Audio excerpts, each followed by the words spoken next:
The storm had no mercy that night. The pines moaned under the weight of snow, their branches bending low like grieving mothers. The wind screamed through the hollows, sharp as broken glass.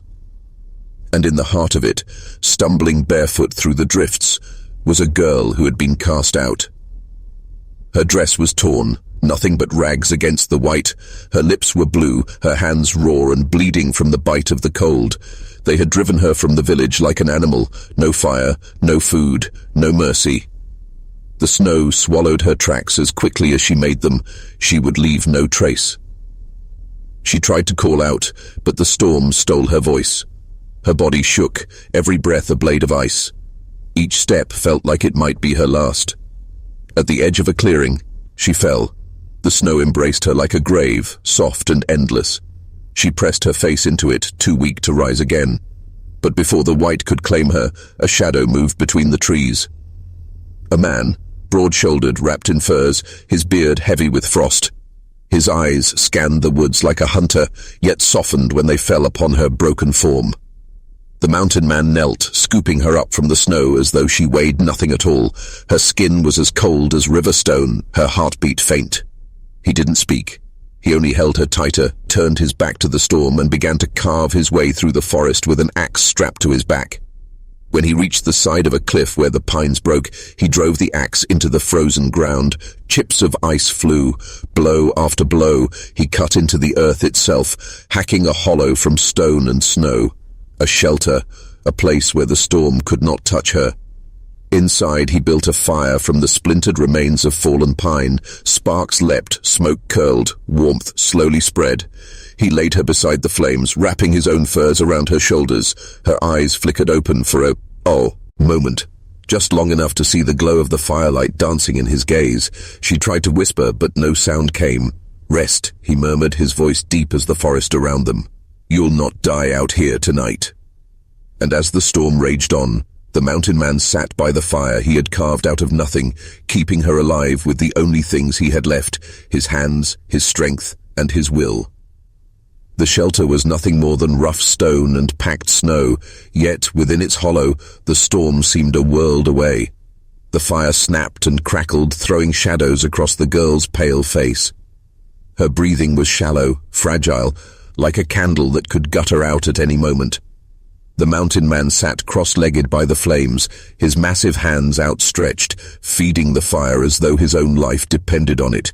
In truth, it wasn't his own he was guarding. Every so often he leaned close, pressing the back of his hand to her cheek. Still cold, too cold. He shifted, pulling her closer, laying her against his chest so she might draw what warmth he had left in him. She stirred faintly, her lips moving without sound. He bent lower, trying to catch the whisper. Only one word reached him through the rasp of her throat. Why? The question hung between them, softer than the hiss of snow on stone. He didn't answer at first. Instead, he tucked the furs more tightly around her, stoking the fire until sparks leapt up like startled birds. Finally, his voice came, rough as gravel. "Because no one deserves to die alone in the cold." Her eyes fluttered open for a heartbeat, meeting his. There was doubt in them still. A girl who had only known cruelty, not kindness. But then the weight of exhaustion dragged her back under. Hours crawled by. The storm never ceased, screaming through the forest like a wounded beast. The mountain man did not sleep. Each time the fire dimmed, he rose, gathering more splinters, breaking apart the shelter's frame itself if he had to. The girl's body twitched with fever, and sometimes she gasped, reaching for something unseen in her dreams. He held her through it, murmuring low words she could not hear. At one point, she shivered violently, her hands clutching at the furs. He caught them gently, raw, blistered hands that bore the marks of rope and frost. He rubbed them between his own, patient, steady, as though coaxing life back into them. The night felt endless. The cold pressed against the walls, testing for weakness. Wolves howled in the distance, their cries thin and hungry.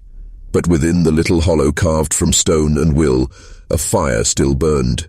And beside it, a man who had chosen not to walk away. By the time the black sky began to grey with the coming dawn, the girl's breathing had grown steadier. She was still weak, still fragile, but alive. The mountain man leaned back against the wall of his shelter, exhaustion finally pulling at his eyes. His axe rested at his side, the fire still glowing hot. He glanced at her one last time before sleep claimed him. "Not tonight," he whispered. "The cold didn't take you tonight." And with the storm finally breaking outside, the long night gave way to the faint promise of morning. Morning came thin and pale, like a ghost walking the snowfields. The storm had blown itself empty, leaving behind a silence so heavy it seemed the world had been smothered. The mountain man stirred first. His joints ached from the cold, but his body had endured such nights before. What drew his attention wasn't the chill creeping back in. It was the faint sound of breath, stronger now, more certain. He looked down. The girl's lashes fluttered against her cheeks. Her lips were no longer the grey-blue of the night, but flushed faintly pink. She shifted, groaning as if every muscle resisted her. Slowly, painfully, her eyes opened.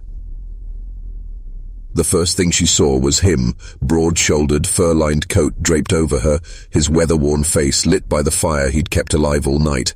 Her instinct was to flinch, to shrink away. Her hands, still trembling, sought the edges of the furs, as if unsure whether they were gift or trap.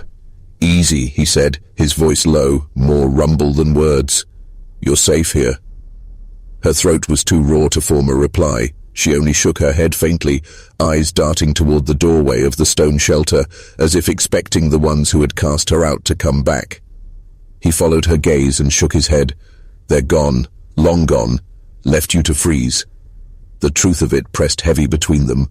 She swallowed hard, her voice a hoarse whisper. "Then why didn't you?" The mountain man didn't answer right away. Instead, he stirred the fire, tossing in another branch he had saved through the night. Sparks leapt and settled, painting his face in brief, wild light. At last he said, "Because I've buried too many in this country. I wasn't about to bury another." Her eyes watered, not from the cold, but from something else she hadn't let herself feel in years. Her hand twitched toward the fire, but the heat made her flinch. The skin there was raw, blistered from frost and rope burn. He noticed. Quietly, he reached for a small pouch at his side, pulling out a tin of salve made from pine resin and bear fat. His hands were rough, calloused, but careful as he worked the ointment across her torn skin. She winced at first, then slowly, her body eased. For the first time, she let her gaze rest on him, really rest. "You don't even know my name," she rasped. He didn't look up from his work. "Don't need to. You're alive. That's enough." The fire popped. Outside, the forest held its breath beneath fresh snow. For a long time, neither spoke. He tended her wounds. She studied him, trying to understand what sort of man would choose to save a stranger. At last, when the silence grew too heavy, she whispered, "They called me Mara." The mountain man gave a single nod, as though he'd expected no less. "Mara, then." His eyes met hers, steady, unflinching. "You'll live, Mara. I'll see to that." And though she did not know if she could trust him for the first time since she'd been cast into the winter woods, she let her eyes close, not from weakness, but from something that felt almost like rest. By midday, the storm had broken. The forest lay hushed beneath a white weight, every branch bowed low, every path erased. Smoke drifted faint from the little fire that had kept them alive, curling upward into a sky washed clean and blue. The mountain man tightened the last strap of his pack, then looked to Mara. She sat close to the fire, bundled in furs he'd layered over her thin dress. Her lips still trembled with cold, but colour had returned to her face. "You can walk?" he asked. Her eyes flickered toward the snow beyond the stone doorway. It stretched endless, glittering, a frozen sea without a shore. She swallowed. I'll try." He studied her a long moment, then gave a short nod. Without a word, he crouched and offered his hand. She hesitated only a breath before taking it. His palm was calloused, warm, steady. The first step outside stole the air from her lungs. The cold bit hard, sharper than teeth. The snow reached high, swallowing her legs nearly to the knees. She staggered, but his grip steadied her.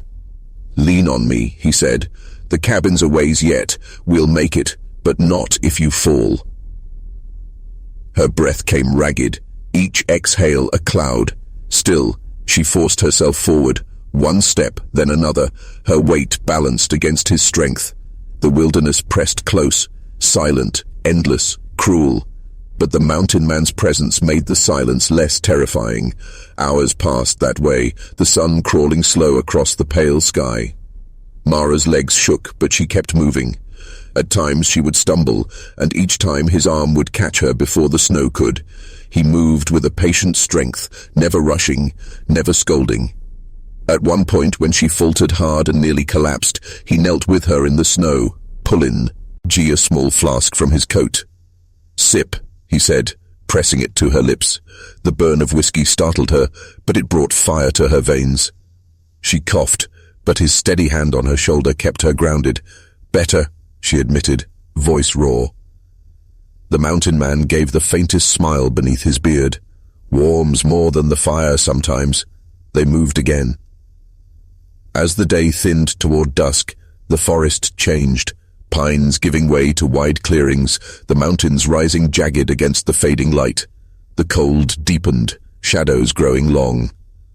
Mara's strength was almost gone when he finally pointed ahead. "There," he said.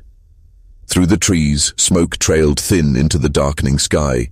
A cabin stood half buried in snow, its roof sloped heavy, its door framed by stacked wood. Warmth seemed to radiate from it even at a distance, a promise she'd thought she'd never see again. Her knees nearly gave out at the sight. She leaned against him, whispering, "I thought I'd never—" Her voice broke, but he tightened his grip, steadying her one last time. "You're here now." Together, they crossed the final stretch, step by aching step, until his hand pressed against the cabin door and pushed it open. Warmth spilled out, real warmth, from a hearth that had burned low but steady in his absence. And for the first time since the woods had cast her out, Mara stepped into a place where death did not sit waiting. The cabin smelled of pine smoke and leather. A bed of coals glowed in the hearth, waiting for more wood. The mountain man moved without hurry, stacking kindling, coaxing the fire higher until orange light filled the single room. Mara stood just inside the doorway, stiff with exhaustion, her breath shallow. She clutched the furs closer to her body as if afraid that if she let go, the warmth would vanish. "Sit," he said, gesturing toward a chair near the fire. Her legs obeyed before her mind did. She sank down, and for a long moment simply stared at the flames. The thawing of her body hurt worse than the cold had, pins and needles biting into her hands and feet. A whimper slipped from her lips before she could stop it. The mountain man crouched by her, his broad frame blocking the firelight. "Hurt some," he said quietly, "but it means you're alive." She met his eyes then. They were not cruel eyes, not sharp like the men who had left her. His gaze held a kind of patience, a steadiness that made the storm outside seem small. He rose and moved to a shelf, pulling down a pot, dried meat and beans. The motions were practiced, simple, the work of a man who had lived alone a long time. Before long, the cabin filled with the smell of stew simmering slow over the flames. Mara's stomach clenched painfully at the scent. She hadn't eaten in days. He noticed. Without a word, he ladled broth into a wooden bowl and placed it in her hands. "Easy," he warned. "Small sips. Too fast, and it'll hurt." Her fingers trembled so badly she nearly spilled it, but she managed. The warmth of the stew seeped into her chest with each swallow, chasing away the ice inside her. Tears burned at the corners of her eyes, though she didn't know why, whether from the food, the warmth, or simply being alive. The mountain man said nothing, only stoked the fire higher and listened to the storm dying outside. When the bowl was empty, she set it down slowly, almost reverently. "Thank you," she whispered, her voice rasping. He nodded as though thanks were unnecessary. "You'll rest here tonight, safer than the woods." Something in his tone told her This wasn't the first time he'd found someone broken in the wilderness. She wanted to ask, how many? Why did he help? But the words wouldn't come. Instead, silence stretched between them, broken only by the crack of the fire. Yet it wasn't an empty silence. It was steady, almost protective, like the walls of the cabin itself. At last, Mara let herself lean back in the chair. Her body ached, but for the first time in too long she felt the edge of safety. Sleep tugged at her, heavy and irresistible. The last thing she saw before her eyes closed was the mountain man seated across from her, his figure etched in firelight, watchful, unmoving, like a sentinel against the dark. The storm passed in the night, leaving the world muffled under new snow. The air outside the cabin was sharp and clean, the kind that burned the lungs when drawn too fast. But inside, the fire still glowed, and the smell of wood smoke clung to the rafters. Mara woke slowly. For a few heartbeats, she didn't remember where she was, only that she was warm. The fur blanket weighed heavy on her, and the chair had been pulled close to the hearth. She shifted, startled, and saw him. The mountain man was by the door, sharpening a knife with long, patient strokes. His beard caught the morning light leaking through a crack in the shutters. "You slept," he said without looking up. She realized she must have slept for hours, maybe more. Her body still ached, but her strength felt less fragile than the day before. "I haven't slept like that in months," she admitted, her voice hushed, as though she feared breaking the fragile peace. He set down the knife and met her eyes. "Cabin walls keep out more than snow." She studied him then. The lines of his face were carved deep by wind and weather, but his eyes, there was a calm in them, as though he had found a place beyond fear. Yet something about him was closed, guarded, as though he carried his own winter inside. "Why did you help me?" she asked suddenly. He paused, then rose and moved to the hearth, stirring the pot of stew left simmering overnight. "'Cause no one. He helped me once, and I swore I wouldn't leave another to the cold." The answer settled heavy in the room. She wanted to ask more, but the way he set his jaw told her his story was buried in silence, not meant for easy telling. He handed her another bowl of stew. She ate slowly this time, savoring each bite, though hunger still gnawed at her. When she finished, he stood and pulled on his heavy coat. "Stay by the fire," he said. "I'll fetch wood." She watched him step outside, snow swirling in with him for a moment before the door shut again. Alone, Mara let her gaze wander the cabin. Tools hung neatly on the walls, traps, axes, ropes. Shelves held jars of dried berries and roots, evidence of long, careful preparation. This was not just a shelter, it was a life carved out of wilderness. Her eyes fell to something tucked against the wall, a second chair, smaller, worn smooth by years of use. It looked as though it had once belonged to someone else, a shadow of another life. She turned away quickly, unsettled by the thought. The door creaked open again. He returned with an armful of logs, snow melting on his shoulders. He set them by the hearth, his expression unreadable. For a long while they sat in silence again, fire crackling between them. But outside, faint and distant, a sound drifted through the stillness, too sharp to be wind, too heavy to be falling snow. Mara froze. Her eyes met his, and in that instant, she knew he had heard it too. The storm was gone. The woods were no longer empty. The sound came again. Not the wind, not the shifting of snow. A low crunch, deliberate, as though boots pressed carefully into the frozen ground. The mountain man's hand went to the rifle propped by the door. His movements were quiet, but they carried the weight of a man who had done this before. Mara's breath caught. "Is it?" He raised a finger, silencing her. His eyes narrowed, listening. For a moment, only the fire cracked between them. Then, another crunch. Closer. He eased toward the shuttered window, lifting the corner just enough to peer through. Outside, the forest stood silent, branches heavy with snow, but between the trees, a shadow shifted. He let the shutter fall back into place, his jaw tightened. They're out there. Her stomach turned cold. The ones who... Reckon so? His voice was flat, but his hand rested on the rifle as if it were part of him. Tracks led straight to the creek. They'll see someone pulled you out. Fear rose sharp in her throat. They'll come for me. He turned then, fixing her with a steady look. They won't touch you again. Something in the way he said it made her believe him, even as her body trembled. She gripped the fur blanket tighter, trying to keep her hands still. He moved about the cabin with quiet purpose, checking the lock on the door, sliding another log into the fire. Every action was measured, steady, like a man bracing against a storm he'd long expected. Mara watched him, torn between dread and awe. He was just one man, but there was something in him that felt immovable, as though he belonged to the wilderness itself. Finally, he sat across from her again. The rifle rested against his knee. "They'll wait till dark," he said softly. "Cowards like that always do." The words sank heavy into the small room. Night was only hours away.